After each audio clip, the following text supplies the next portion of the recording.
Le 7 septembre 1949, un groupe de 123 orphelins de guerre polonais débarque dans le port d'Halifax. Ils ont perdu parents et patrie.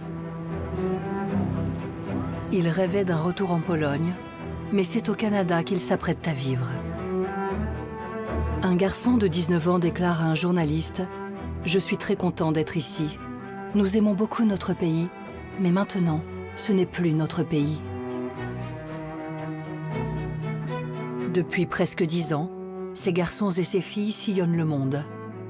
Ils ont été déportés en Union soviétique, ont traversé l'Asie centrale, l'Iran, puis ont séjourné en Afrique. L'histoire de cette odyssée croise celle de nombreux autres enfants européens. La Seconde Guerre mondiale a déplacé des centaines de milliers de mineurs et laissé d'innombrables orphelins. La prise en charge de ces déracinés est l'un des défis majeurs de l'après-guerre.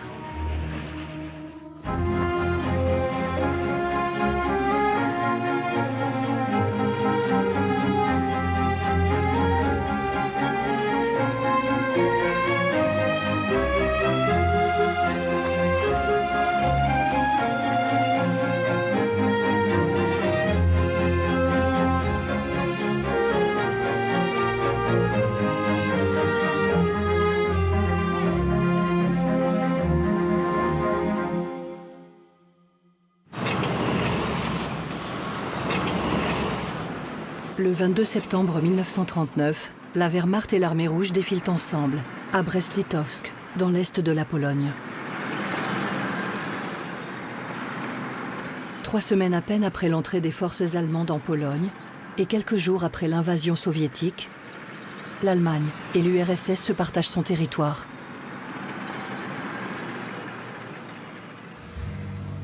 L'ouest du pays revient à l'Allemagne.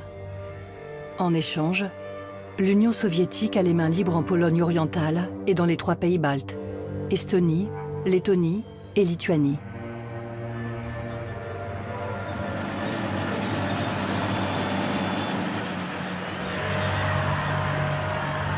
Les 13 millions d'habitants de ce territoire annexé deviennent de force des citoyens de l'URSS. Tout est mis en œuvre pour effacer la culture polonaise. Les soviétiques capturent 120 000 soldats polonais et leurs officiers et les emmènent vers l'Est.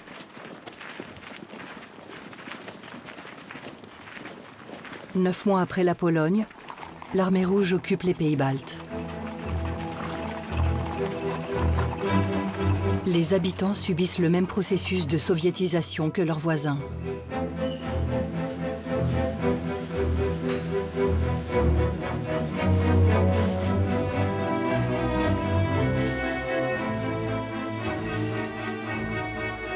Les changements s'imposent jusque dans la vie des familles. Même les plus jeunes sont sous l'œil de Staline. La langue russe devient obligatoire pour tous.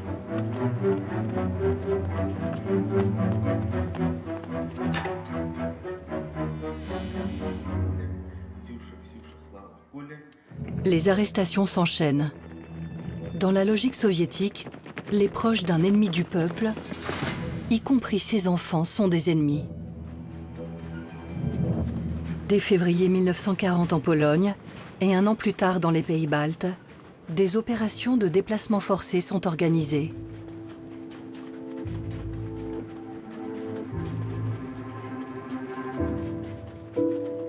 Un jeune letton de 15 ans a pu emporter un carnet. Les dessins de Doman Zbierczek, comme les rédactions d'écoliers polonais, écrites dans ces années-là, racontent la vie en déportation.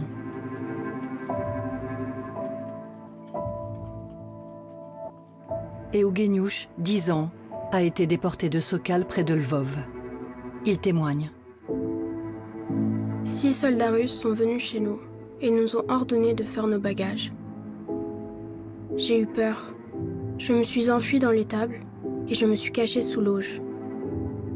Papa m'a cherché. Il a fini par me trouver. Environ 5 minutes après, Ils ont ordonné à papa d'atteler les chevaux. On est allé à la gare.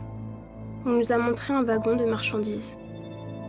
Ils y ont mis 80 personnes. C'était bondé. Immédiatement, le policier soviétique nous a enfermés et un petit enfant est mort.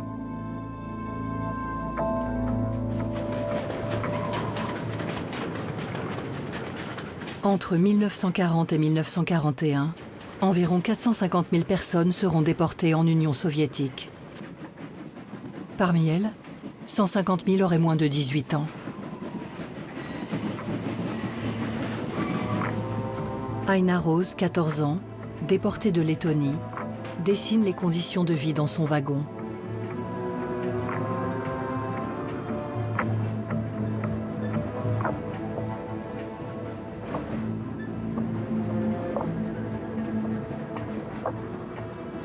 Les voyages sont longs. Les familles souffrent de la promiscuité, de la faim, de maladies, de peur aussi. Nombreux sont ceux qui ne survivent pas. Félix, 10 ans, originaire lui aussi de la région de Lvov, se souvient. Il y a eu 27 jours, sans eau ni pain. Lorsque nous sommes sortis, la moitié des gens étaient morts. Les déportés sont dispersés dans ce que les soviétiques appellent des villages spéciaux, au nord, à l'est et au sud de l'Union soviétique. À l'arrivée des trains, une nouvelle vie commence. D'abord de longs trajets à pied ou en charrette vers leur lieu d'exil. Les villages sont des prisons à ciel ouvert, si isolés que toute évasion est impossible. Les détenus s'installent dans des baraques. Certains doivent construire eux-mêmes leur abri. Ils sont libres de leurs mouvements, mais dépourvus de tout. Le travail, obligatoire, permet à peine de survivre.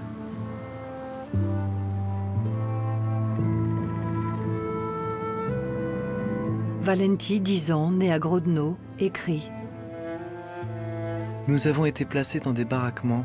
Il y avait beaucoup de punaises. Papa, moi et maman, nous sommes allés travailler. Tous ceux qui pouvaient marcher devaient travailler. On disait « qui ne travaille pas, ne mange pas ».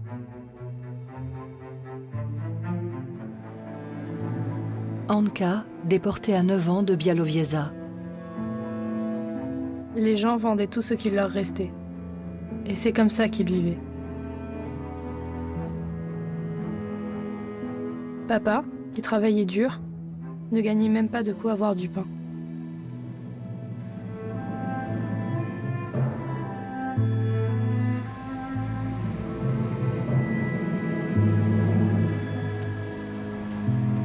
Mieczysław, 12 ans. Ils nous ont ordonné de remplir des quotas. Ceux qui ne les remplissaient pas ne recevaient que 100 grammes de pain.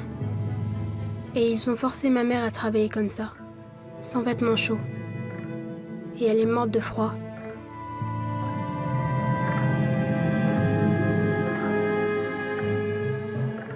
La fréquence des décès laisse de plus en plus d'enfants seuls.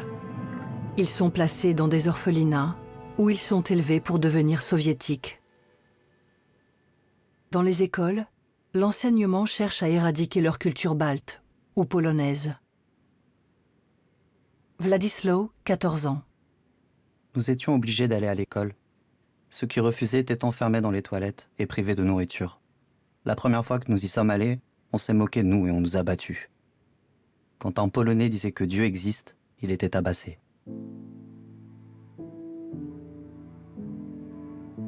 Grzegorz, 9 ans.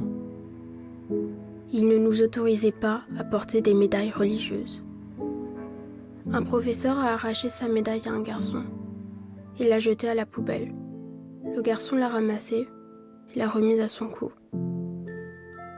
Il disait qu'on ne retournerait jamais en Pologne.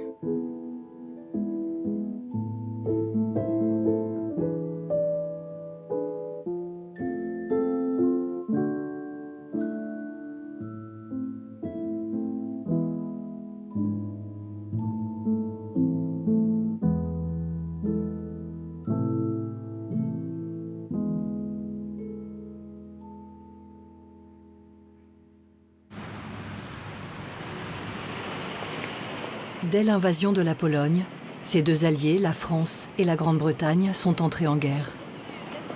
Une drôle de guerre, sans combat pendant plusieurs mois. À partir du 1er septembre 1939, les soldats britanniques partent sur le continent rejoindre leurs alliés. Et les écoliers sont mis à l'abri des éventuelles attaques aériennes. Une évacuation sereine et bien préparée.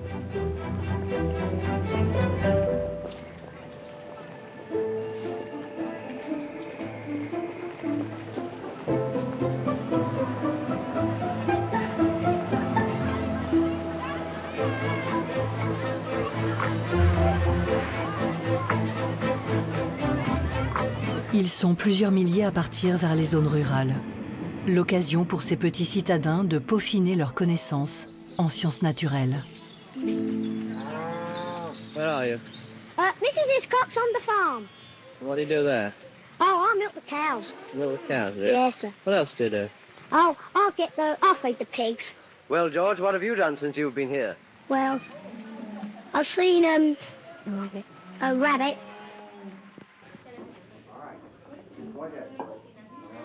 D'autres sont envoyés loin, dans les colonies. Après le torpillage d'un navire en mer, en septembre 1940, cette pratique est abandonnée. En France, la campagne d'évacuation n'a pas la même ampleur. Néanmoins, des centaines de petits sont éloignés de Paris, vers les provinces moins exposées.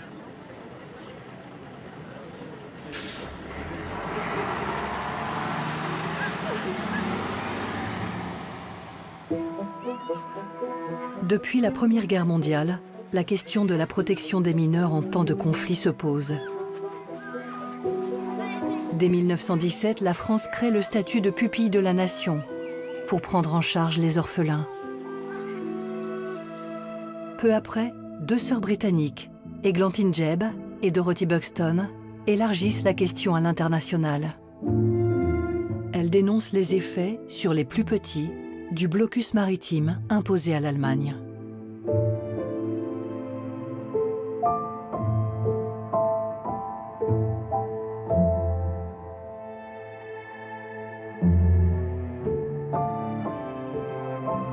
En 1919, elle fonde Save the Children, une association qui vient en aide aux jeunes victimes de guerre, quelle que soit leur nationalité.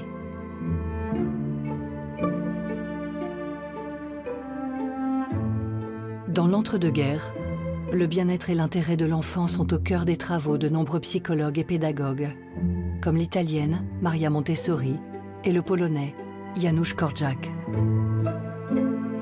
Ils défendent l'individualité et expérimentent de nouvelles pratiques pédagogiques afin de donner à chaque enfant les moyens de se développer pleinement et de manière autonome. Dans les régimes totalitaires, l'éducation a une grande importance. En Italie, Mussolini entend façonner le nouvel homme fasciste. Dévoyant les méthodes des meilleurs pédagogues, le fascisme nie l'épanouissement personnel au profit de l'embrigadement.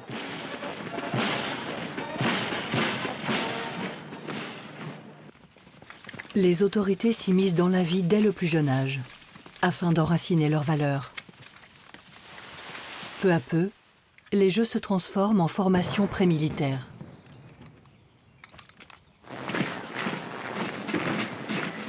La méthode se perfectionne en Allemagne nazie, où les mouvements de jeunesse servent de vivier pour la Wehrmacht ou la SS.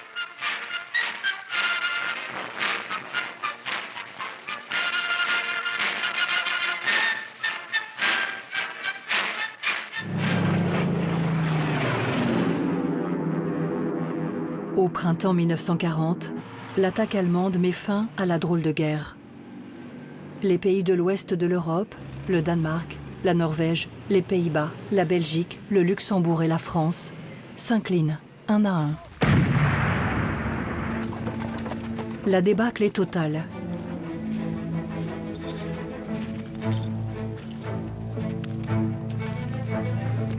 Des millions de réfugiés tentent de fuir, un exode massif. L'envahisseur vise délibérément les civils afin de rajouter au chaos. La guerre devient réelle.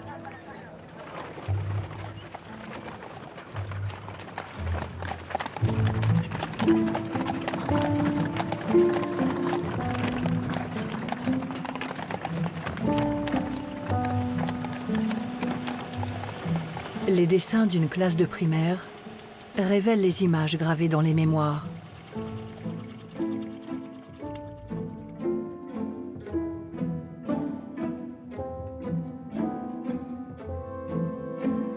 Que de peine j'ai eu à voir passer sur cette route les gens qui se suivaient, en voiture, en charrette, en vélo, même à pied, en apportant ce qu'ils avaient de plus cher.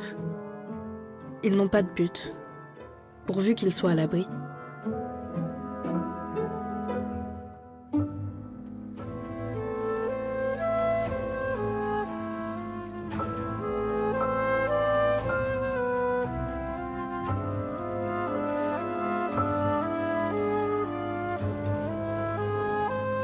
Pendant le bombardement, les gens se couchaient par terre. D'autres restaient debout le long d'un arbre. Il y en avait qui couraient et qui criaient dans les champs. Et les enfants pleuraient.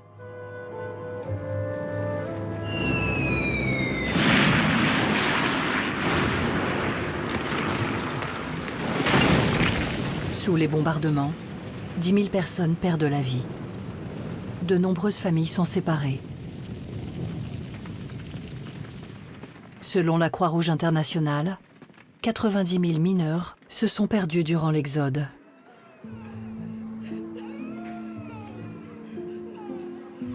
Après la victoire allemande pendant de longs mois, leurs proches essaient de les retrouver.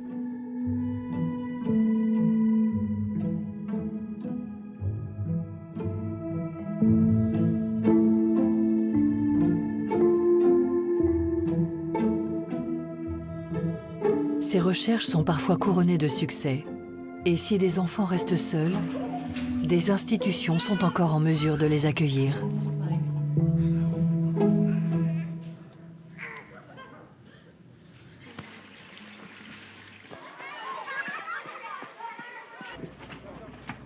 Une grande partie de l'Europe est maintenant sous occupation allemande. Des combattants rescapés de toute nationalité se regroupent en Angleterre. Les Français libres se rallient au général de Gaulle pour continuer la lutte. Et les 24 000 soldats polonais qui ont pu fuir les Allemands et rejoindre la France en 1939 partent s'entraîner en Écosse. La Pologne est occupée, mais à Londres, son gouvernement exilé poursuit le combat. Le président Rakiewicz et son premier ministre, le général Sikorski, engagent leurs troupes aux côtés des Britanniques. Leur but est de rétablir un jour la souveraineté polonaise. L'expansion nazie continue. Depuis le printemps 1941, la Yougoslavie et la Grèce ont été occupées. En juin, l'Allemagne a envahi l'URSS, sa complice d'hier.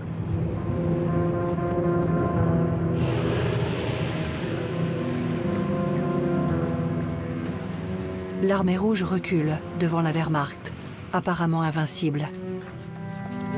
L'Union soviétique est aux abois. Staline a besoin d'armes et cherche à tout prix une alliance avec la Grande-Bretagne.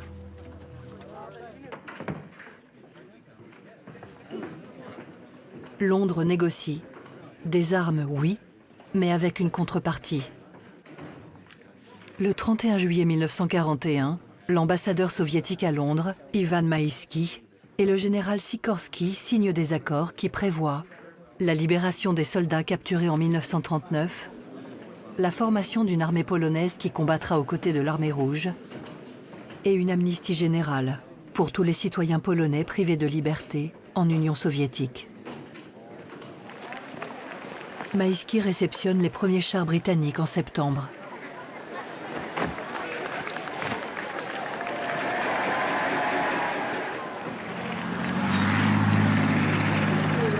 Pour commander la nouvelle armée, le général Sikorski choisit un fervent patriote, le général Władysław Anders. Blessé au combat en 1939, Anders avait été capturé par les Soviétiques et emprisonné à Moscou. Il établit son quartier général à Buzuluk, au sud-ouest de l'Oural. La tâche qui se présente à lui est immense. Les soldats libérés sont prisonniers de guerre depuis la défaite de la Pologne. Éprouvés par 2 ans de travaux forcés dans les camps soviétiques, ils le rejoignent peu à peu. Parmi eux, peu d'officiers. Anders s'en inquiète auprès des Soviétiques, mais ne reçoit aucune réponse.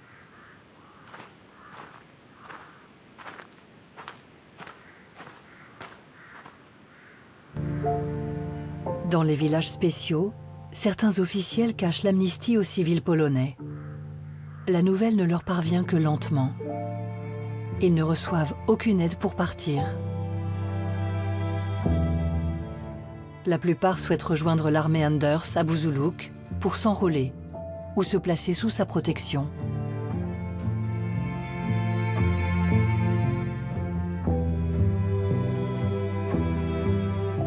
Abandonnés à leur sort, sans ressources, ils quittent les lieux de détention.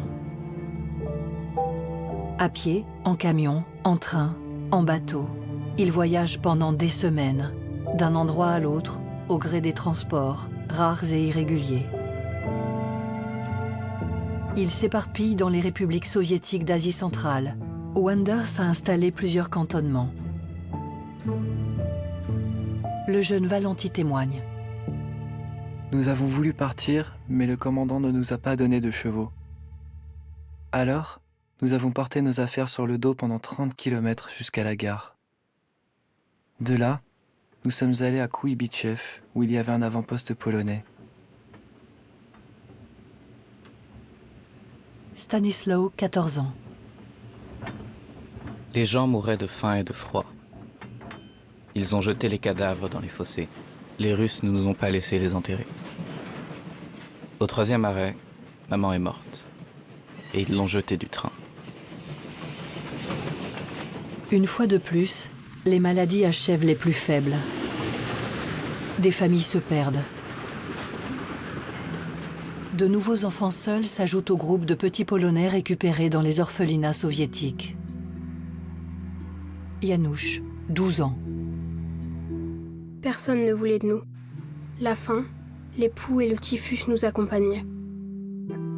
On nous a débarqués à Jalalabad, dans une étable, sans fenêtre ni porte, avec de la boue jusqu'aux chevilles.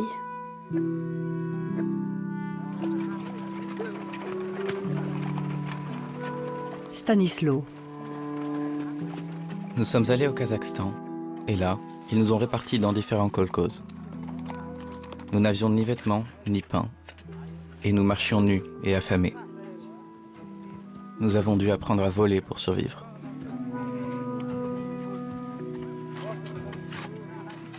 La vie en Asie centrale est difficile. La population locale, très pauvre, travaille dur dans les kolkhozes. Les exilés polonais mendient de quoi se nourrir, troquent leurs derniers biens, aident à la récolte du coton.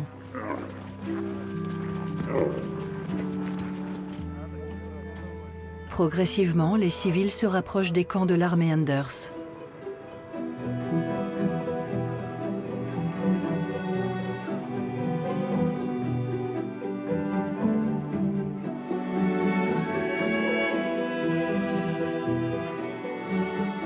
Les soldats mesurent l'état pitoyable de leurs compatriotes. La première urgence est de venir en aide aux nombreux enfants sous-alimentés. Ils partagent avec eux leurs rations, distribuent des vêtements.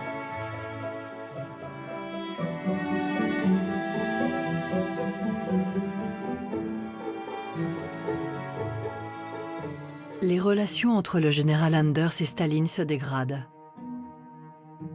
L'URSS, qui peine à financer son propre effort de guerre, diminue son aide à l'armée polonaise.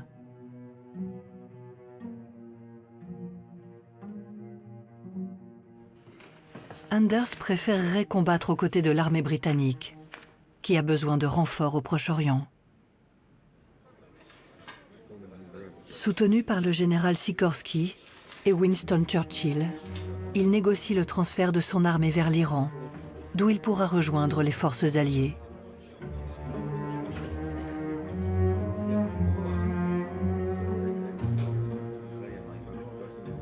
Les Britanniques attendent les troupes polonaises, mais Anders s'inquiète du sort des civils.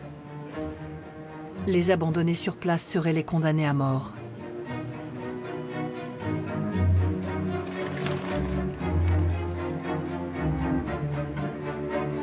Il demande de les évacuer avec son armée.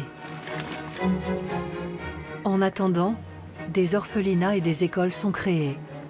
La langue et la culture polonaise sont enseignées. Les fêtes nationales célébrées.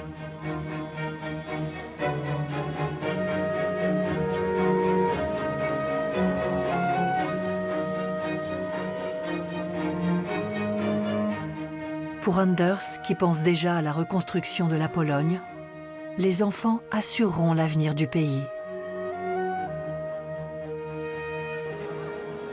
Mais les discussions à propos des civils s'enlisent. Les Soviétiques redoutent que ce départ entraîne un exode massif de main-d'œuvre. Les Britanniques craignent de devoir prendre en charge des milliers de personnes affaiblies et malades.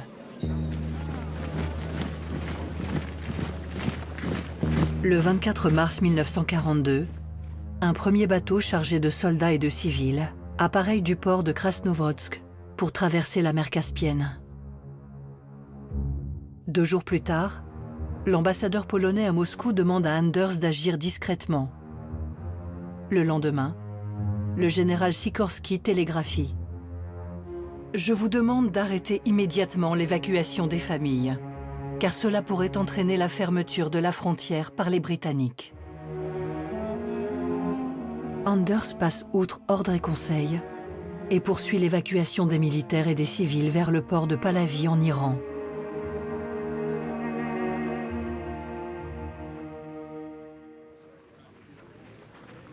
La traversée pèse sur la santé fragile des rescapés. L'épuisement général provoque de nouvelles maladies et encore des morts.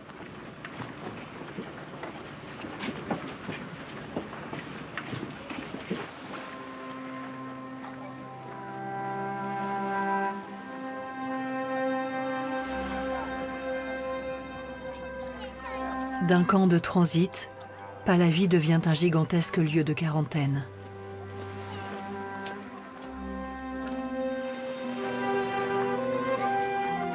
Mais pour la première fois depuis presque 3 ans, les exilés mangent à leur faim, reçoivent des soins, se reposent à l'abri du soleil.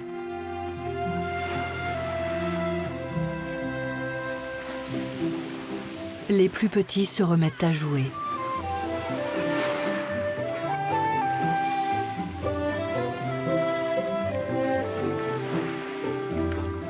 En 6 mois, 115 000 Polonais, dont 18 000 enfants, sont évacués.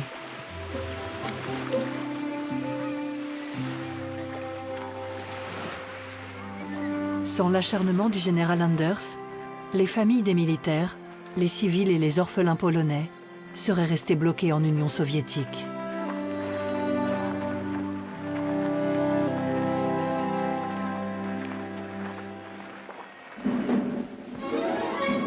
En novembre 1942, le ministère britannique de l'Information demande à Terry Ashwood, caméraman de l'armée, de raconter pour les actualités l'arrivée des Polonais en Iran.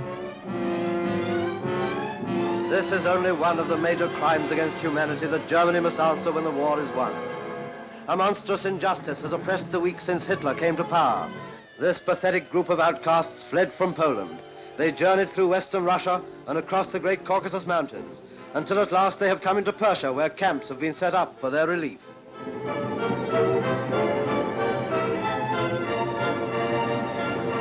Ashwood met en scène un long périple fictif, à pied, à travers le Caucase, et ne fait aucune mention de l'armée Anders. Les Britanniques se trouvent entre 2 feux. D'un côté, l'allié polonais, de l'autre, l'allié soviétique, dont la contribution à la guerre est essentielle et qui doit être ménagée. This is a story that has no happy ending yet. Peu importe que le film passe sous silence l'encombrante vérité de la responsabilité soviétique dans le sort des Polonais et qu'il attribue à Hitler les crimes de Staline.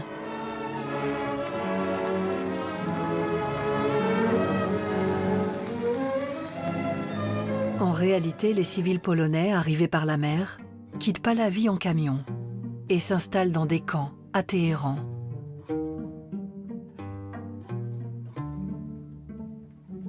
Janusz, 12 ans. Nous avons voyagé dans des voitures propres, sous l'escorte de nos soldats, jusqu'à Téhéran et le camp numéro 2. Depuis notre arrivée, nos vies ont changé. Nous avons de bons soins et une bonne école. Si la Pologne ne nous manquait pas, nous serions plutôt bien.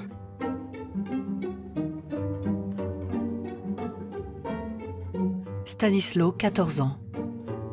Après un certain temps, j'ai commencé à fréquenter l'école, ici à Téhéran, en étudiant dans ma langue maternelle. L'année scolaire est maintenant terminée et nous avons reçu nos bulletins. Ici, dans un pays étranger, sous un ciel étranger, nous nous sentons presque libres.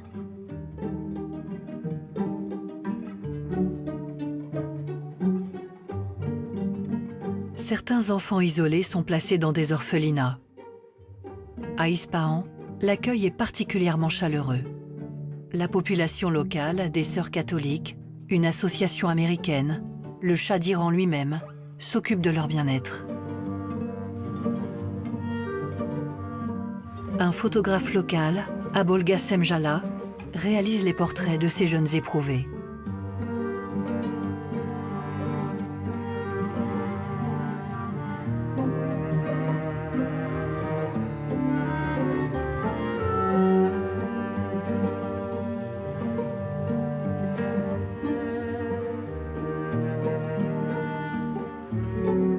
Les traumatismes des dernières années ne s'effaceront jamais. Néanmoins, dans cet environnement bienveillant, les petits réfugiés reprennent goût à la vie.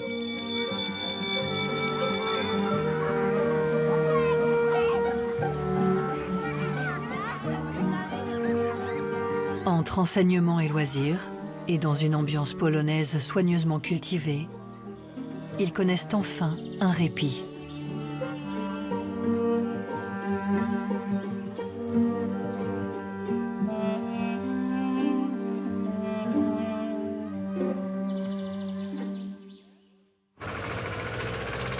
Alors qu'en Iran, les orphelins reprennent des forces, sur le continent européen, la guerre s'intensifie. Depuis l'entrée en guerre des États-Unis en décembre 1941, la capacité militaire des Alliés s'est renforcée. En mars 1942, ils adoptent une stratégie de bombardement ciblée sur les industries et les civils. L'objectif est de désorganiser la vie sociale et économique et de démoraliser la population.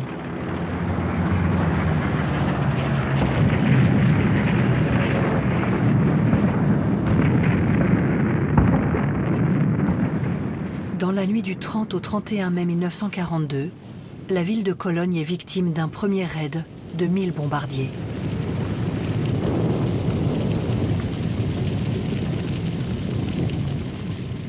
Une adolescente de 15 ans, Gertrude, l'a vécu. On m'a montré ma mère. Elle gisait par terre. Elle était sur le ventre. Elle tenait ses cheveux dans sa main. J'ai posé un papier avec son nom sur ma mère, mais il s'est perdu dans le transport. Elle a été enterrée comme inconnue.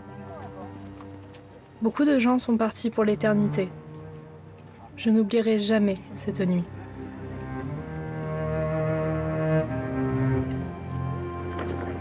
Les bombes détruisent les foyers et poussent les habitants dans la rue. À leur tour, les familles allemandes sont contraintes de mettre les enfants en sécurité, loin des grandes villes.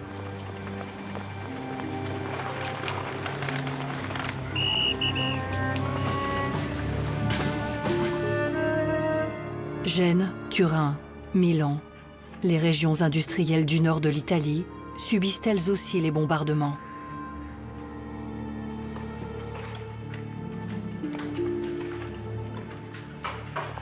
Dans le sud, les Alliés débarquent en septembre 1943. Ils vont se battre, kilomètre par kilomètre, pour remonter la péninsule. Les Allemands ripostent. En quelques jours, ils occupent la majeure partie de l'Italie. Le pays est pris en étau.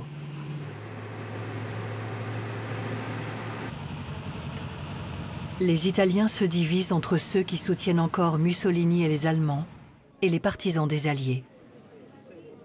Une guerre civile qui ne dit pas son nom. Dans ce pays pauvre, les enfants sont les premières victimes de cette violence. Ils sont de plus en plus nombreux à être livrés à eux-mêmes. L'Église fait ce qu'elle peut.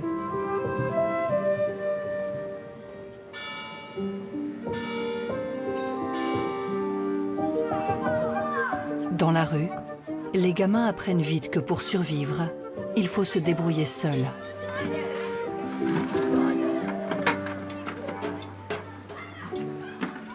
Confrontés aux ravages de la guerre, les Alliés préparent déjà la paix.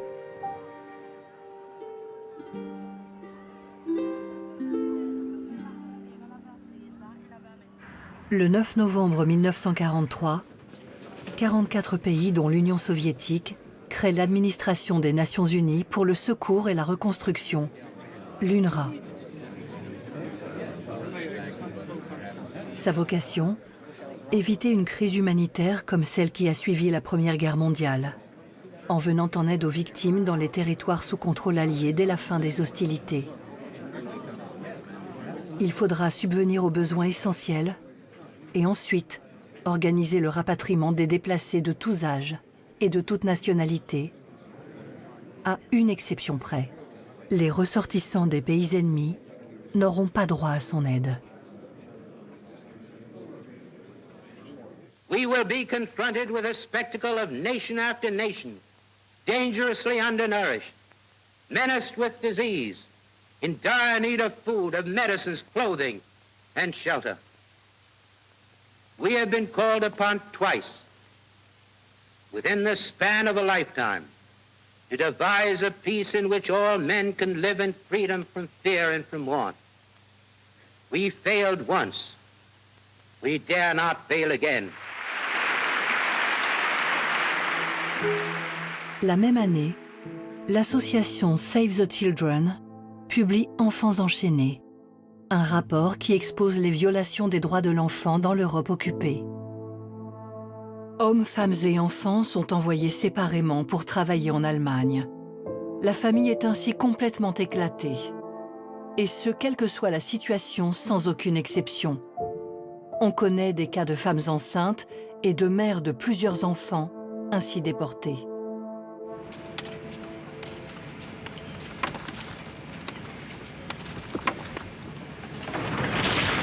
Le rapport voit juste.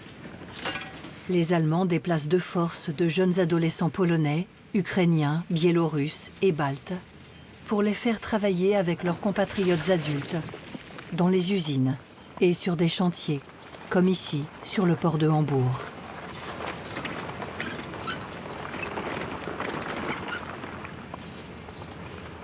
Ce n'est pas tout.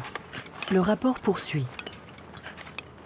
Des enfants beaucoup plus jeunes, même des bébés de 2 ou 3 ans, ont été enlevés.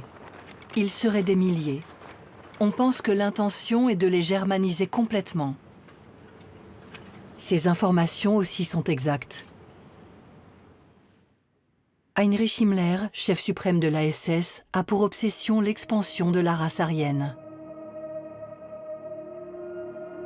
Dès 1935, il avait initié une politique nataliste afin d'encourager la reproduction selon des critères censés garantir la suprématie raciale allemande.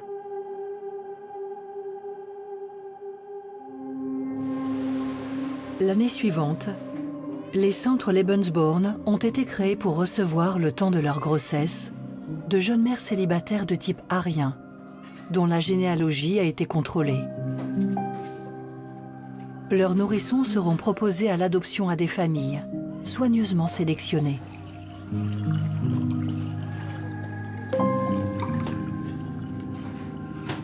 Pendant la guerre, Himmler étend son programme aux pays occupés.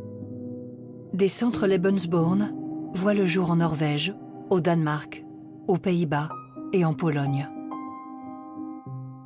Des jeunes femmes y donnent naissance à des bébés, dont les pères sont des militaires allemands.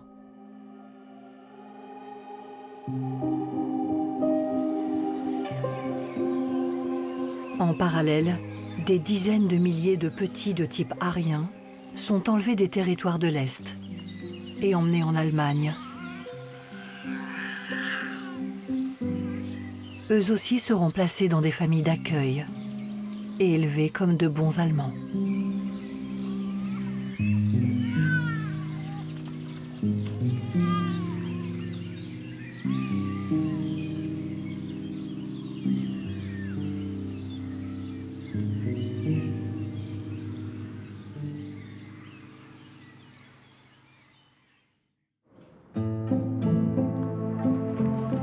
En Iran, un nouveau déplacement attend les jeunes orphelins polonais. L'armée Anders est partie combattre et le pays ne peut héberger indéfiniment autant de réfugiés. La Grande-Bretagne cherche des lieux d'accueil et sollicite ses colonies. Les orphelins sont prioritaires. Certains sont emmenés en Inde. Ils y sont installés provisoirement dans des camps. D'autres partent vers l'Australie et la Nouvelle-Zélande, où ils trouvent un refuge définitif.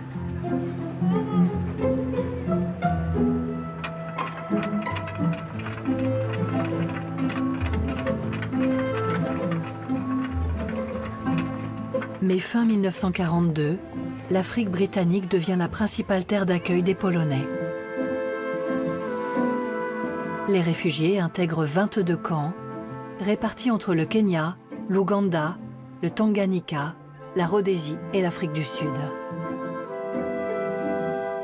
Le plus grand, celui de Tangeru, se trouve dans le nord du Tanganyika, au pied du mont Meru.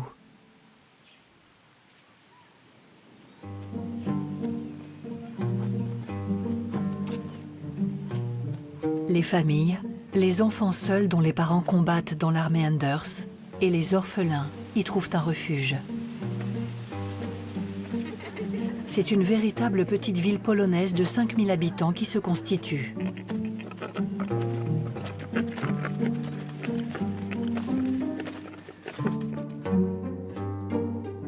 Les Polonais gèrent eux-mêmes le camp sous l'autorité d'un colonel britannique, John Minry. Ils sont en contact régulier avec leur gouvernement en exil, qui, depuis Londres, protège leurs intérêts.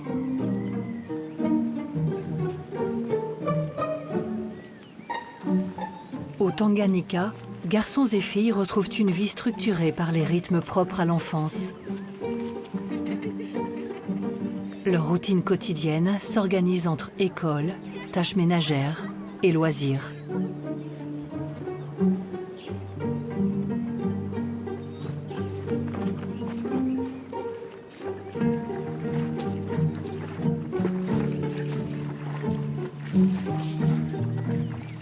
Six jours par semaine, ils sont en classe. Au début, les leçons sont improvisées. Mais avec le temps, les Polonais de Londres développent des programmes et expédient des livres. La pratique du théâtre, de la danse, du chant restitue une culture polonaise, en partie perdue pendant l'exil soviétique, et désormais idéalisée par l'éloignement et les souffrances.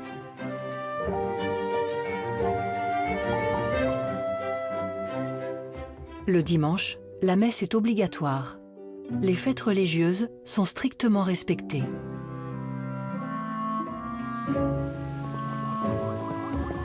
La nature africaine, sa végétation luxuriante, ses animaux et ses oiseaux sont une source d'émerveillement.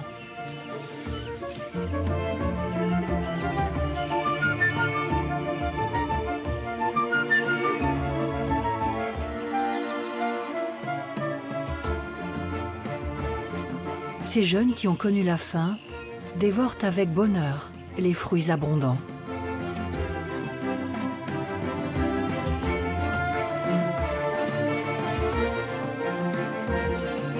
Cette vie au grand air contribue à panser les plaies psychologiques.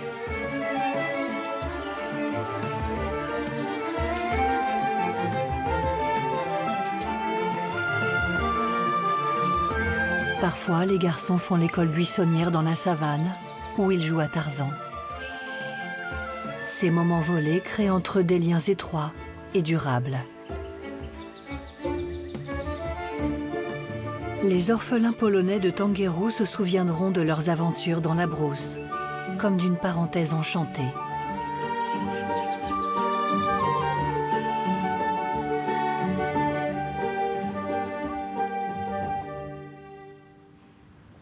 Loin de là, à la conférence de Téhéran, en décembre 1943, les Alliés dessinent déjà les contours de l'Europe de l'après-guerre.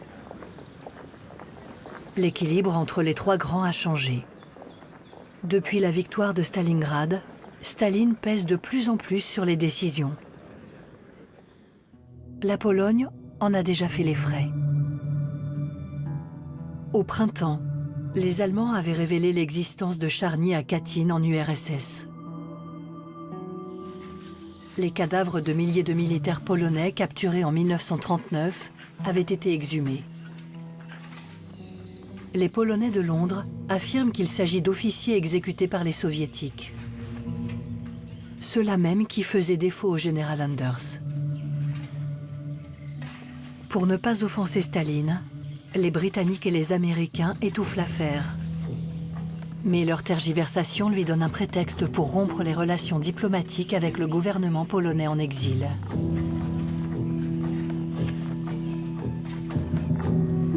Staline poursuit ses manœuvres. Dans des discussions qui restent secrètes, il exige et obtient de garder sous son contrôle l'Est de l'Europe, y compris la Pologne.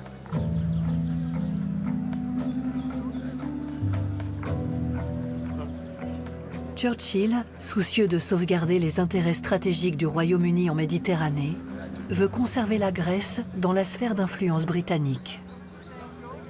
Il renonce à la restauration de la Pologne dans ses frontières d'avant-guerre.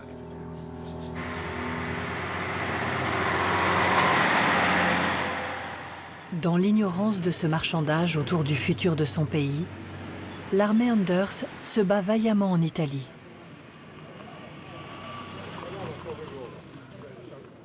Début 1944, afin d'atteindre Rome, les Alliés lancent une offensive majeure sur les positions allemandes à Monte Cassino.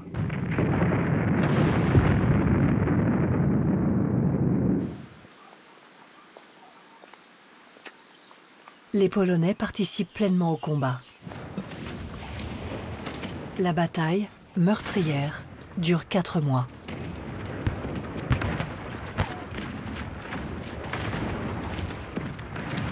Lors de l'assaut final en mai, la deuxième armée polonaise du général Anders se distingue tant par son courage et ses prouesses que par ses pertes.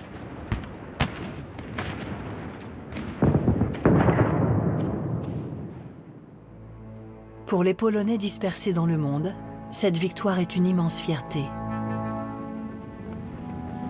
Pour Staline, en revanche, ce n'est qu'un détail. En juillet 1944, il appuie la création du Comité polonais de libération nationale à Lublin, en Pologne.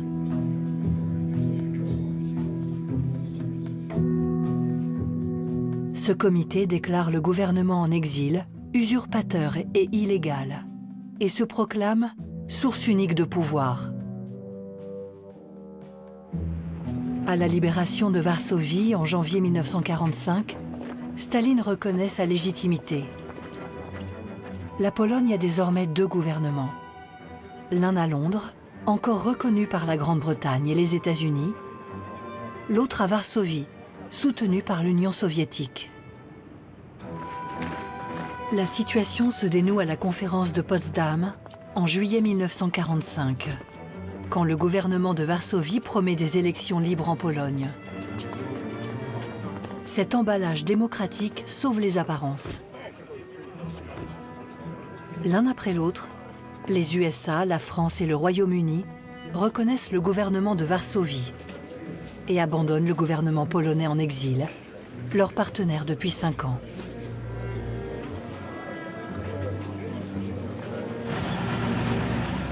Humiliation suprême, l'armée Anders ne sera invitée à aucun défilé de la victoire par les Alliés. Et en 1946, le général sera déchu de sa nationalité. Désormais, le gouvernement de Varsovie dirige seul le pays. Les orphelins polonais d'Afrique et d'ailleurs changent de protecteur. This is what Europe's like, now that the war is over and the Germans are beaten. These are a few of the millions of people who were once labor slaves of the Nazis, and who are now trying desperately to get home. Home to a little farm in Poland, home to a tiny coastal village in Normandy, home to Leningrad, 3,000 miles away. To the Allied military government, they're known as displaced persons. And not until they reach their various countries will there again be order in Europe.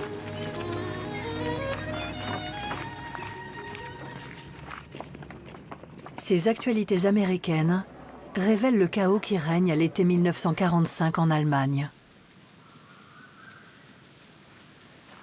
Le pays est dévasté, divisé en 4 zones d'occupation. Des Allemands qui ont fui les bombardements ou l'avancée alliée croisent des étrangers tout juste libérés qui tentent de quitter le pays. Des travailleurs forcés de toute nationalité sont sur les routes. Les politiques fixent aux militaires un objectif: rapatrier autant de déplacés que possible avant l'hiver. Un véritable défi logistique.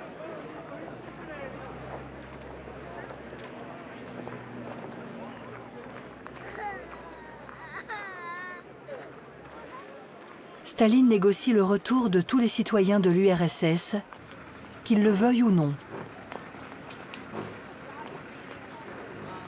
Américains et Britanniques aident des milliers d'hommes, de femmes et d'enfants à rejoindre la zone soviétique.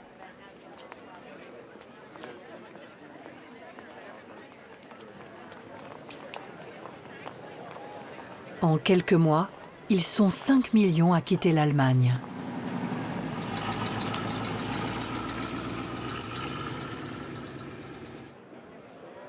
Mais des centaines de milliers de personnes, originaires de l'Est de l'Europe, ne peuvent pas ou ne veulent pas retourner chez elles. Sous l'autorité du gouvernement militaire allié, l'UNRWA, l'Administration des Nations Unies pour le Secours et la Reconstruction, doit s'occuper d'eux.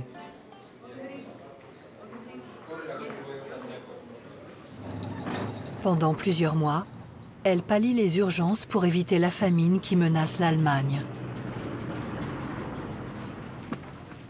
Elle regroupe les réfugiés dans des centres de rassemblement, leur offre un toit et les nourrit.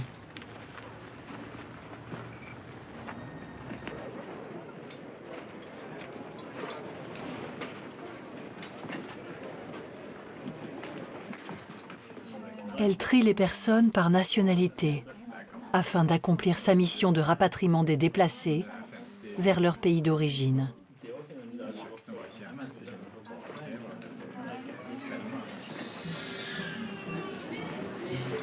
Les mineurs isolés posent à l'UNRWA des problèmes spécifiques.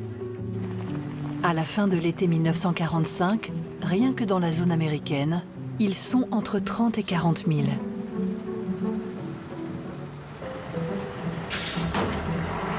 Ont-ils encore des familles? Où sont-elles? Que faire des orphelins? Le principe du meilleur intérêt de l'enfant guide leur prise en charge. Un consensus s'établit pour reconnaître qu'un retour vers le pays d'origine constitue ce meilleur intérêt.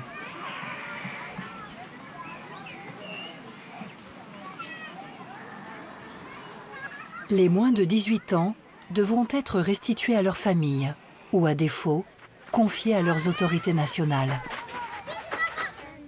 Pour identifier les enfants, tracer leurs éventuelles familles et les rapatrier au bon endroit, l'UNRWA s'appuie sur des officiers de liaison nommés par les pays qui ont subi l'occupation allemande.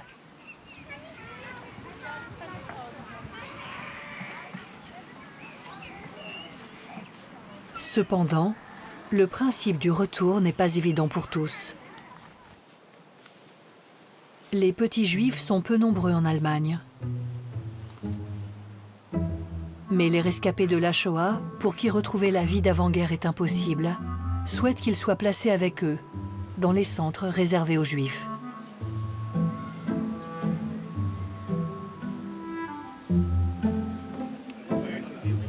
Ils estiment que leur nationalité compte moins que leur appartenance, et ils veulent participer aux décisions les concernant. L'UNRWA admet que leur rapatriement ne va pas de soi.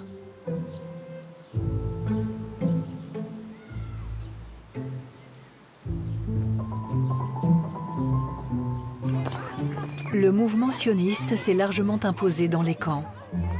Les responsables considèrent que le meilleur intérêt des orphelins est de les préparer à l'émigration en Palestine.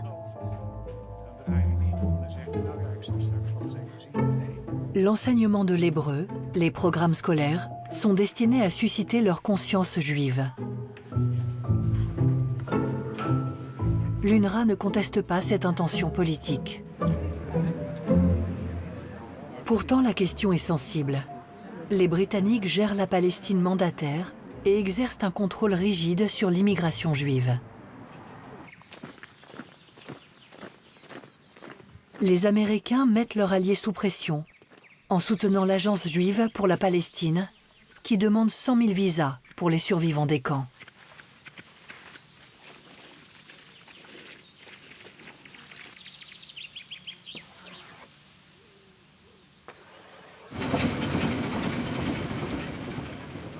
En 1946, fuyant le communisme et une recrudescence de l'antisémitisme dans les pays de l'Est, des milliers d'enfants et d'adolescents juifs arrivent en Allemagne.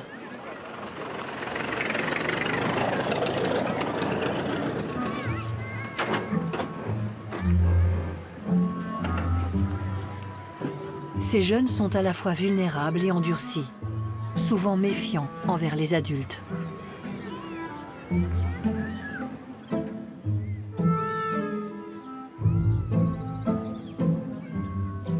La plupart sont acquis à la cause sioniste et veulent décider eux-mêmes de leur futur.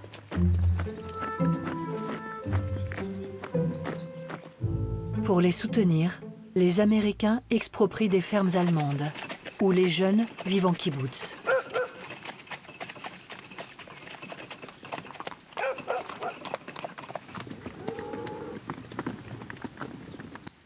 Dans ces centres de formation agricole et idéologique, ils se préparent à la vie en Palestine.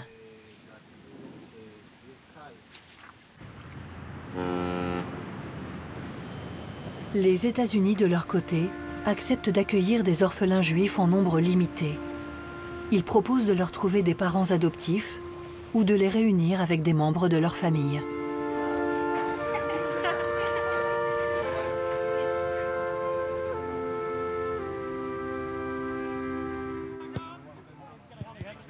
Dans les camps de rassemblement en Allemagne se trouvent aussi de nombreux adolescents, anciens travailleurs forcés.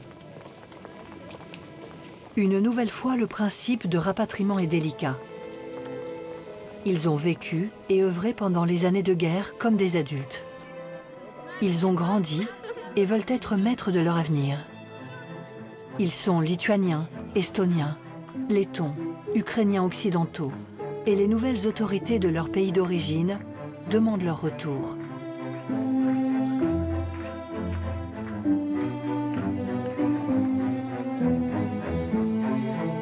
Beaucoup rechignent à rentrer dans leur pays, annexé par l'Union soviétique au début de la guerre. Les États-Unis et la Grande-Bretagne, qui n'ont jamais reconnu ces annexions, estiment que les autorités de ces pays ne sont pas légitimes. Une bonne raison pour ne pas renvoyer les jeunes.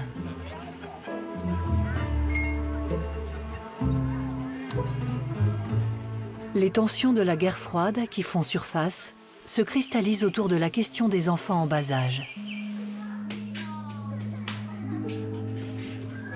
Avec les mois qui passent, les agents de l'UNRWA découvrent les victimes du programme Lebensborn, et de nombreux bébés enlevés à leur mère, travailleuse étrangère.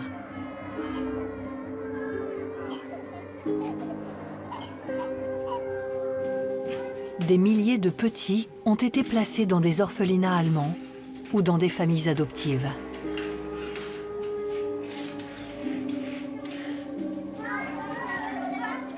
Définir leur meilleur intérêt est complexe. Les opinions divergent. Les enlever à leurs parents allemands risquerait de les traumatiser. Les garder en Allemagne les priverait du droit de connaître leurs vraies origines. Les élever en petits Allemands accorderait une victoire posthume aux nazis. L'UNRWA décide de les recenser. Cela nécessite la coopération des nouvelles autorités allemandes, peu disposées à les renvoyer dans un pays dont ils ne se souviennent pas. De leur côté, les autorités militaires craignent d'envenimer les rapports avec les responsables civils et préfèrent les laisser là où ils sont. L'UNRWA ne peut que traiter les situations au cas par cas.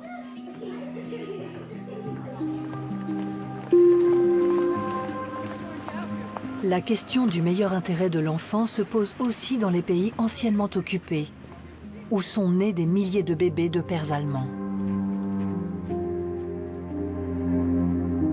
Si partout les jeunes mères sont humiliées, tondues, ostracisées, en Norvège, sous la pression de l'opinion publique, les autorités vont jusqu'à les emprisonner sans procès. Celles qui ont épousé un Allemand sont déchues de leur nationalité et expulsées avec leurs nourrissons vers l'Allemagne.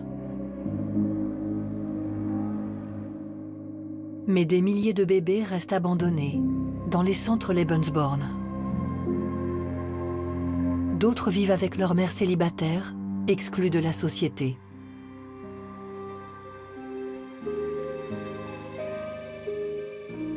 Pour déterminer s'ils peuvent grandir en bons citoyens norvégiens, alors qu'ils ont le tort d'avoir un père allemand, une commission est nommée.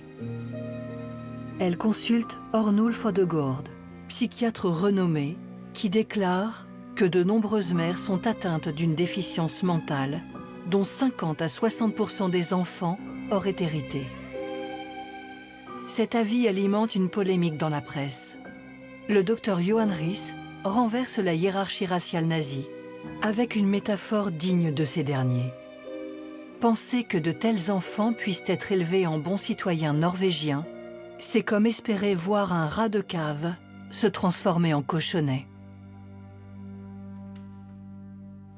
Un autre psychiatre, Gabriel Langfeld, propose de séparer les enfants de leur mère pour leur éviter de souffrir des sanctions imposées à celles-ci. Certaines femmes choisissent de s'exiler en Suède. La commission, elle, se contente de recommander un changement des prénoms à consonance allemande. Mais quand une délégation australienne vient chercher de la main-d'œuvre en Norvège, le ministère des Affaires sociales lui propose 8000 enfants de pères allemands. L'Australie refuse. Finalement, plusieurs centaines sont placés dans des orphelinats, ou même dans des établissements psychiatriques, où beaucoup subiront des abus. En l'an 2000, le Premier ministre norvégien présentera des excuses publiques à ses enfants.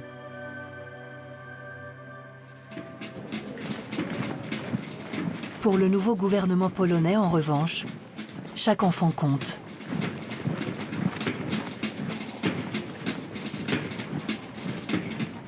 La guerre a laissé la Pologne en ruine.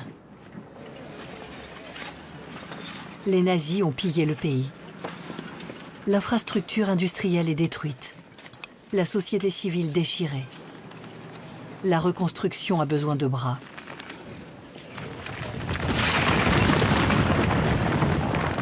La Pologne a perdu 5 millions de personnes. Elle compte 600 000 invalides, 500 000 orphelins. Au manque immédiat de main-d'œuvre s'ajoute à moyen terme un fort besoin démographique.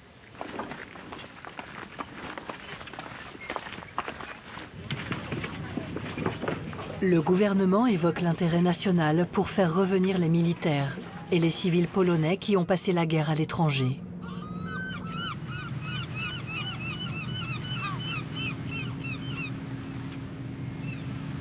Beaucoup sont sensibles à l'appel. Mais 38 000 Polonais restent dispersés dans des camps à travers le monde. Les autorités demandent avec insistance à l'UNRWA leur rapatriement.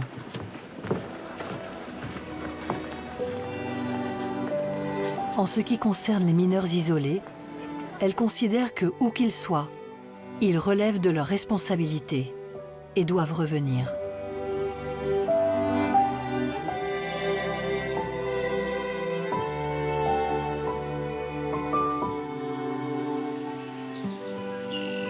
Au camp de Tanguero, chacun rêve de rentrer un jour en Pologne. Mais le nouveau régime fait peur. Les adultes déportés par les soviétiques sont viscéralement anticommunistes. Les adolescents se souviennent de leurs souffrances en déportation. Et les plus jeunes absorbent les opinions de leurs aînés. La culture polonaise qui leur a été transmise est traditionnelle, nationaliste et catholique. Le communisme incarne le mal. Peu nombreux sont ceux qui envisagent un retour. Pourtant, rester au Tanganyika est impossible. Varsovie réclame les orphelins. Le gouvernement en exil n'est plus là pour les protéger. Et la Grande-Bretagne veut fermer les camps en Afrique. Elle est prête néanmoins à accueillir sur son sol ceux qui ont un lien de parenté avec un soldat de l'armée Anders. D'autres pays offrent des opportunités de travail aux adultes. Restent les orphelins. Le comité de surveillance créé par le gouvernement colonial à leur arrivée insiste. Aucun d'eux ne sera renvoyé en Pologne contre sa volonté. Les adultes, dont le père franciscain Lucian Krolikowski, les rassurent. Un léger espoir apparaît en 1947, quand l'OIR, Organisation internationale pour les réfugiés, remplace l'UNRWA. Son cahier des charges est différent. Il admet la réinstallation de réfugiés dans un pays tiers. Mais beaucoup de pays pensent avoir déjà rempli leurs devoirs en matière d'accueil. Un groupe d'orphelins en Afrique n'intéresse personne.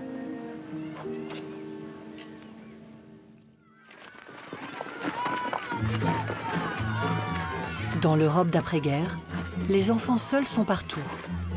Dans les rues, dans les camps, dans les orphelinats. Fragiles, sans repères, ils ont besoin d'aide pour surmonter leur traumatisme et trouver une place dans la société. Leur condition est au centre de la mission de l'UNICEF, fondée par les Nations Unies fin 1946, pour s'occuper des enfants tant sur le plan psychologique que physique.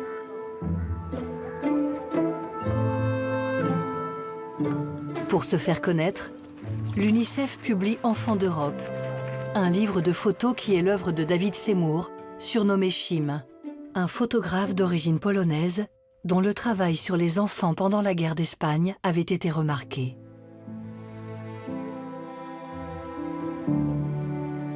Il met en valeur l'action de l'UNICEF. Mais Chim s'investit bien au-delà de la commande. À la rencontre des enfants, il sillonne les ruines de l'Europe.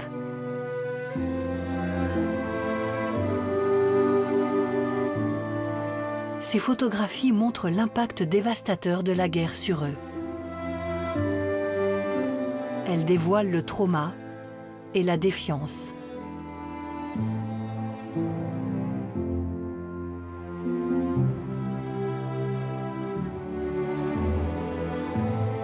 La résilience et l'espoir aussi.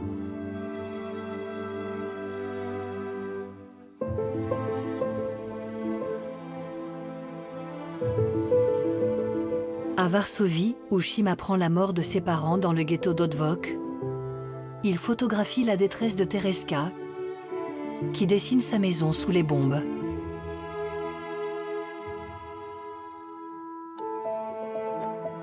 En Grèce, il capture les réactions de la petite Eleftheria, qui reçoit sa toute première paire de chaussures.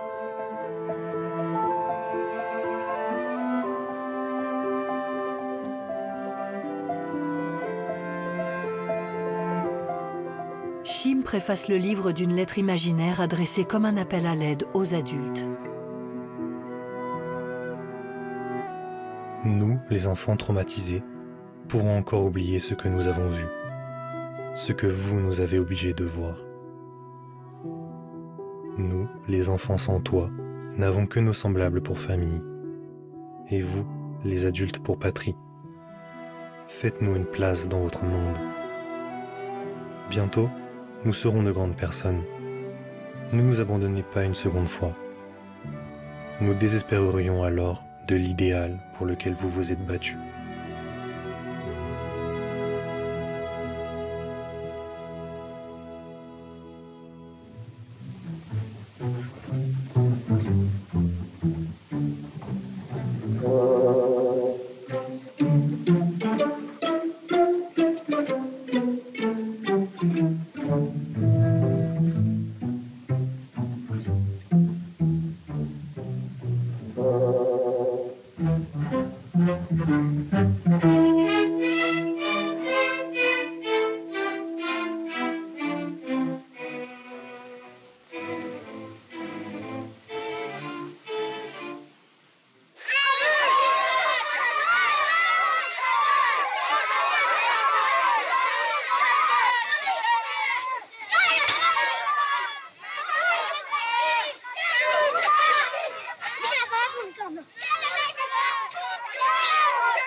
Les jeunes vagabonds que met en scène le Hongrois Géza von Radványi maraudent dans plusieurs pays.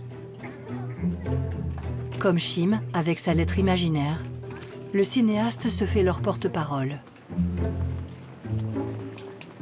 Abîmés par la guerre, vulnérables, ils vivent en bande selon leurs propres règles. Les adultes en ont peur.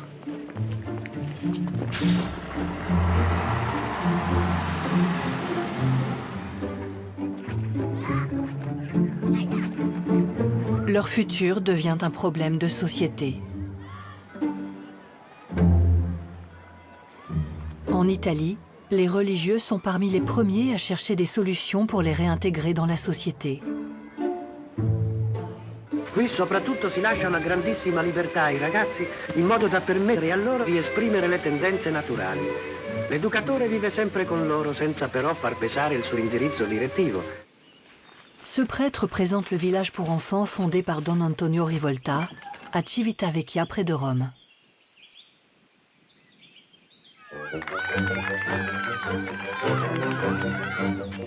Pour des garçons habitués à se débrouiller sans adultes, l'autogouvernance semble bien adaptée.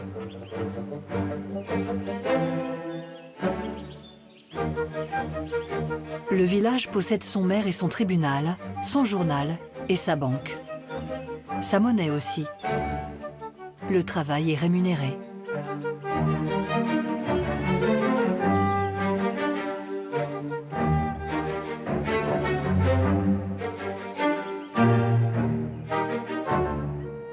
D'autres républiques d'enfants voient le jour en Europe.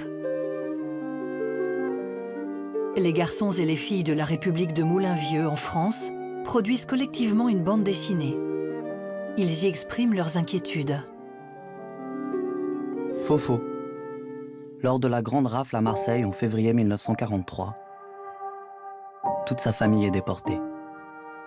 Elle est la seule rescapée. Que va-t-elle devenir ? Dédé. Sa mère meurt de la tuberculose. Les Allemands tuent son père. Va-t-elle devenir une enfant martyre et une révoltée ? Mathieu. Son père meurt dans les bombardements de Varsovie en 1939. En 1945, Il est avec sa mère, française, en Allemagne. Elle tombe malade. Un officier français l'emmène à Paris. L'officier doit repartir. Que faire de Mathieu?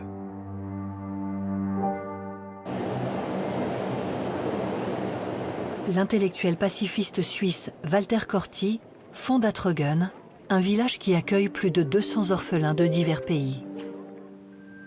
Son objectif est de jeter les bases d'une Europe où les diversités nationales n'empêcheraient pas le vivre ensemble. Pour encourager la tolérance et la compréhension, les échanges culturels sont au cœur du projet. Il ne s'agit pas d'effacer les différences. Comme pour les petits Polonais en Afrique, la culture d'origine est privilégiée.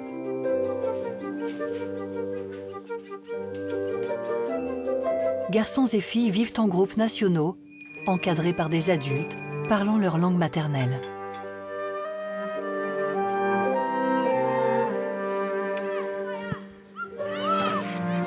À Trogen, il est possible d'être fier de son héritage, tout en restant ouvert à celui des autres.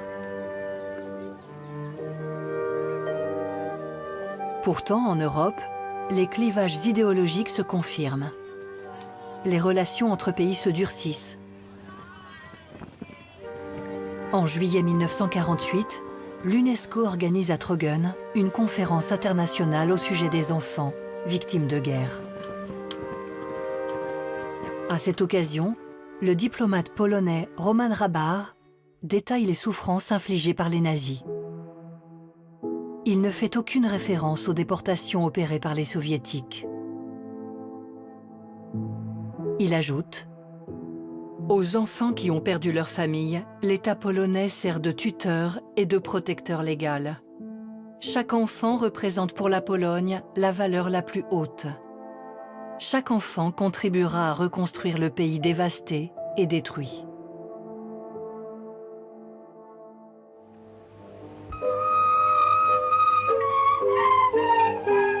Un an plus tard, 22 petits Polonais quittent Trogen pour passer leurs vacances en Pologne.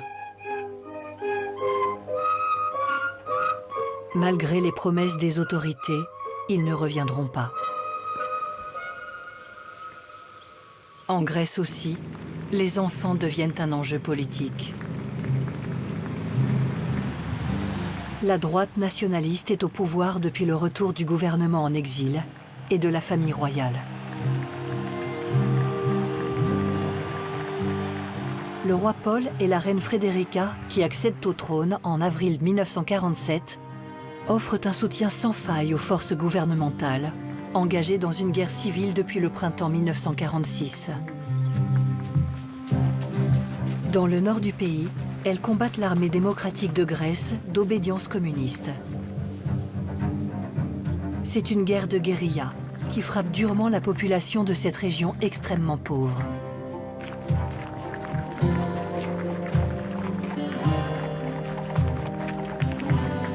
L'armée régulière bombarde les civils et incendie les villages pour empêcher les habitants de soutenir l'ennemi. L'école ne fonctionne plus. Les enfants ont faim et souffrent de maladies chroniques. Les partisans communistes réquisitionnent nourriture et bétail, mais aussi des hommes et des femmes qu'ils obligent à rejoindre leur rang.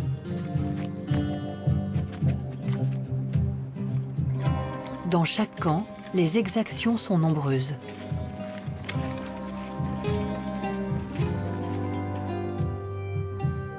La reine Frédérica aime se présenter en mère de la nation qui se soucie de ses troupes et de ses petits. En décembre 1947, elle se rend à Konitsa, près de la frontière avec l'Albanie, où l'armée vient de remporter une victoire sur les communistes. Elle annonce son intention de déplacer jusqu'à 14 000 enfants, loin de ce qu'elle appelle les zones de bandits. Ils seront placés dans des villages d'enfants, des pédopolies, sous sa responsabilité. Ils seront à l'abri et leur éducation sera assurée.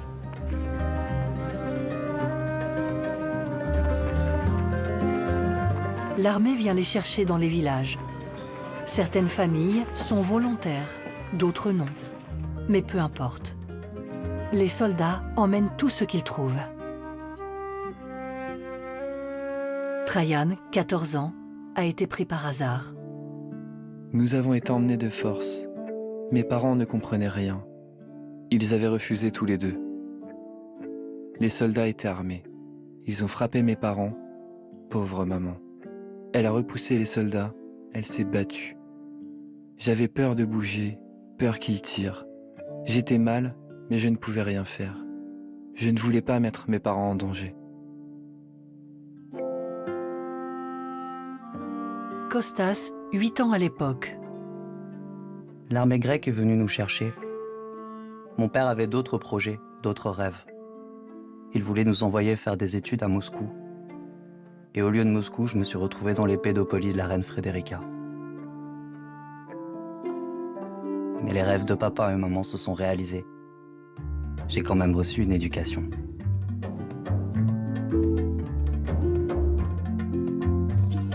Les 54 pédopolies sont financées par des fonds privés.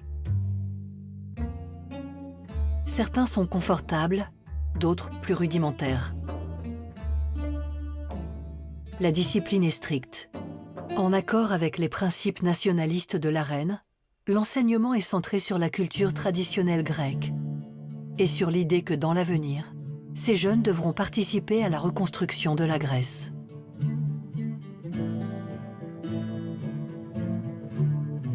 « 18 000 enfants environ séjournent dans les pédopolies entre 1948 et 1951. Certains retrouveront leur famille après les combats. Les autres rejoindront les rangs des orphelins. Les communistes aussi veulent protéger les enfants des combats. Eux aussi souhaitent une éducation conforme à leurs idées. Ils font appel à leurs voisins du bloc socialiste. Des femmes proches des combattants accompagnent les jeunes à pied à travers la montagne jusqu'aux pays frontaliers, Albanie, Yougoslavie et Bulgarie.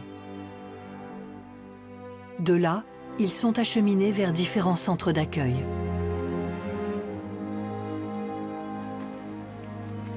Evropi, une fillette de 5 ans à l'époque, dira plus tard: On est parti sans chaussures, sans vêtements, sans nourriture, sans rien. On a marché, marché, marché. On était petits. On a voyagé de nuit. On entendait les avions, les bombes et les explosions. Finalement, on est arrivé quelque part. On était couverts de puces et de poux. Les enfants de chaque village se tenaient la main pour rester ensemble. Mais on nous a quand même séparés.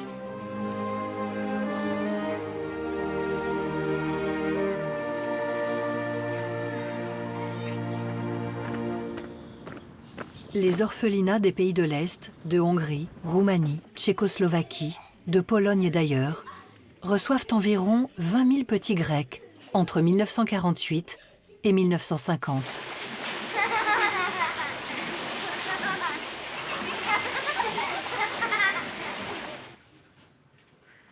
L'enseignement laisse une large place à l'idéologie. La lutte armée des héros de la résistance communiste est célébrée. Et ces enfants apprennent eux aussi que quand ils rentreront, ce sera pour construire une nouvelle Grèce.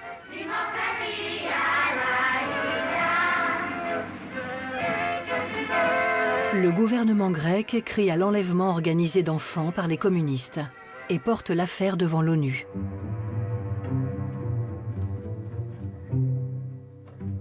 C'est le début d'une bataille de propagande qui se mène sur la scène internationale.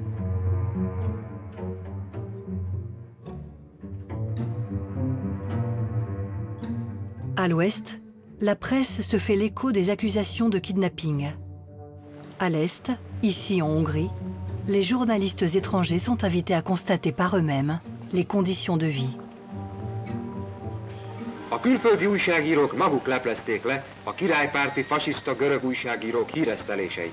Nem erőszak és börtön, hanem szeretet és vidámság övezi a szabadságharcos görög szülők gyermekeit Magyarországon.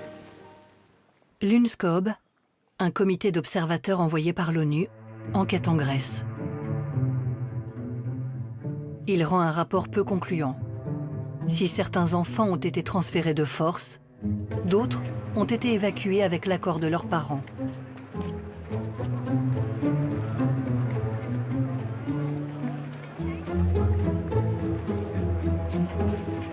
À l'ONU, le représentant grec se bat pour leur retour. Le 27 novembre 1948, l'Assemblée vote à l'unanimité le retour en Grèce. Mais seulement lorsque ces enfants, leur père ou mère, ou à son défaut, leurs plus proches parents, en manifestent la volonté. Entre les États et les familles, l'ONU ne tranche pas.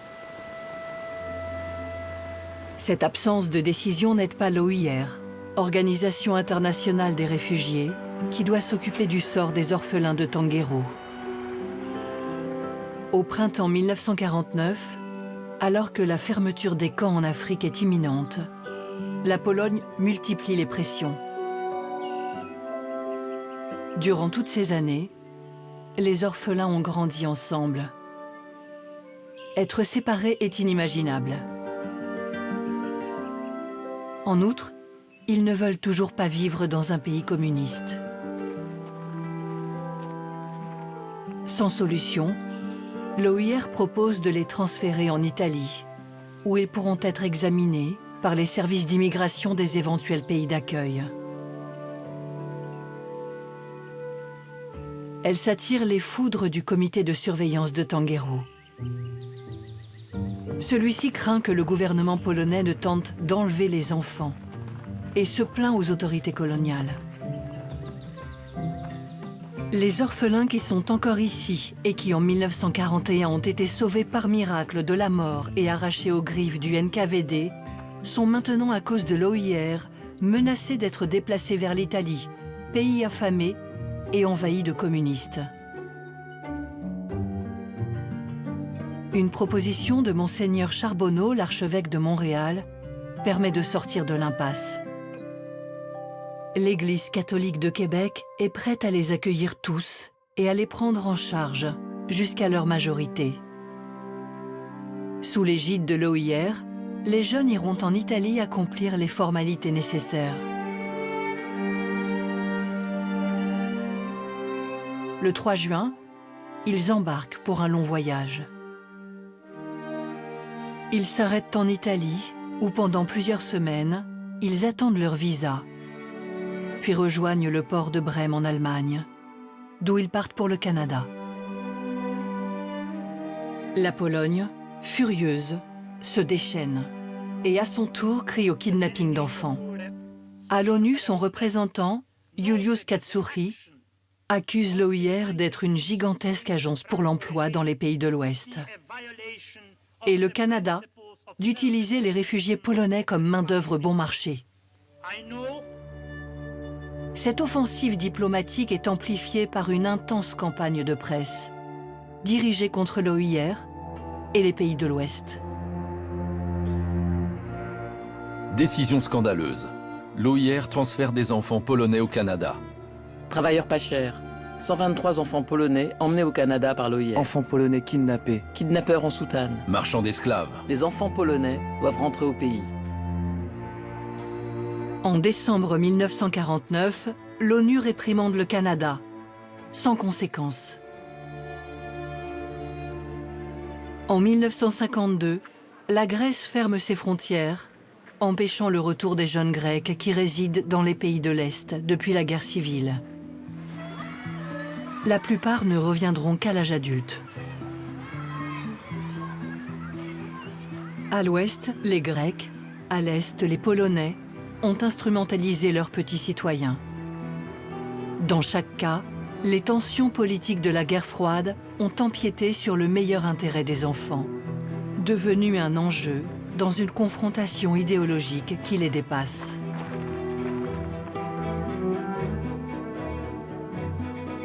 L'Odyssée des orphelins polonais s'achève en septembre 1949, au Canada. De leur vie d'avant, il ne reste rien, ni parents, ni patrie. Pendant leurs années d'errance, ils ont vécu des expériences traumatisantes, des parenthèses heureuses, et formé une communauté soudée qui constitue leur seul héritage. Un héritage à partir duquel ils devront se construire un avenir.